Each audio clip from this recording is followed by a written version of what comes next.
पूर्व सांसद के पुत्र व भाजपा नेता पर फर्जी दस्तावेज तैयार कर सरकारी जमीन हड़पने के मामले में थाने में केस हुआ था, जिसके बाद निगम प्रशासन ने अतिक्रमण मुहिम के अंतर्गत अवैध निर्माण पर बुलडोजर चढ़ा दिया था। शनिवार को पूर्व सांसद रह चुके लक्ष्मी नारायण यादव ने इस संबंध में पत्रकार वार्ता का आयोजन किया।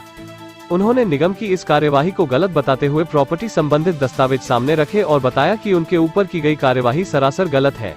मेरे पास सारे संबंधित दस्तावेज हैं और निगम प्रशासन ने इस संबंध में बिना सूचना दिए ही कार्यवाही कर दी। सीधे तौर पर तो नहीं, पर उन्होंने बीजेपी के ही अन्य मंत्री और नेता पर निशाना साधा। उनका कहना है कि अन्य जगह पर जहां अतिक्रमण फैला हुआ है वहां कार्यवाही न करते हुए सिर्फ मेरी प्रॉपर्टी पर ही कार्यवाही की गई। मैंने ये जमीन सन 88 में खरीदी थी, जिसके संपूर्ण कागज मेरे पास है। गौरतलब है कि बीजेपी की आंतरिक हालत इस घटना से स्पष्ट होती दिख रही है कि जिनकी सरकार है उन्हीं की प्रॉपर्टी पर निगम की कार्यवाही होने लग गई है। देख रहा हूं कि पिछले कुछ दिनों से नगर निगम को टूल बना करके मेरे और मेरे परिवार के खिलाफ एक षड्यंत्र रचा जा रहा है, उस बदनाम करने का। मैं बहुत लंबी 60 जीवन जिया हूँ, तक 60-61 साल हो गए, और मेरी हमेशा ये कोशिश रही कि कोई भी ऐसा काम ना हो जाए जो वैधानिक ना हो, और उसके प्रति मैं बहुत अपनी ज़िंदगी सजग रहा। पर पूरी कोशिश करी, और मेरा हमेशा से एक रहा कि अगर कोई गलत काम हुआ है, चाहे वो अतिक्रमण हो चाहे कुछ भी हो, तो और कितने भी बड़े आदमी के द्वारा किया गया हो, उसके खिलाफ कार्रवाई होनी चाहिए, पर टारगेटेड नहीं होनी चाहिए। मेरा ये भी रहा है। मैं देख रहा हूँ कि पिछले दिनों से मुझे टारगेटेड रूप से मेरे परिवार को वो किया जा रहा है, मुझे और मेरे परिवार को मेलाइन किया जा रहा है। पहले मेरे मकान के बारे में उठा सवाल, मुझे एक नोटिस आया, मैंने उसका जवाब दिया, और उसके बाद अखबार में आता रहा, और मैं उसमें कोई नहीं हुआ।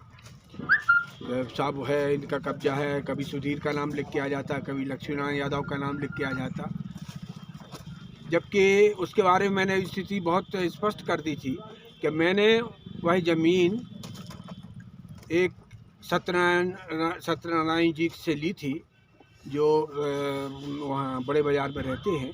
उनने जिनसे ली थी वो एक शास्त्री थे, और उसमें मैंने लेने के बाद मैंने सबसे बड़ी अथॉरिटी जो मुझे लगी वो नजूल है।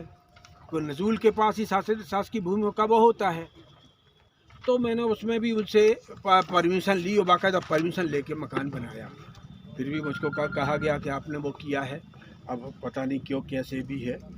अब हाल में ही अचानक कल यहाँ पर आकर के ये कहा गया कि साहब वो यहाँ आपके लोग अतिक्रमण किए हैं, मेरे सुपुत्र अतिक्रमण किए हुए हैं।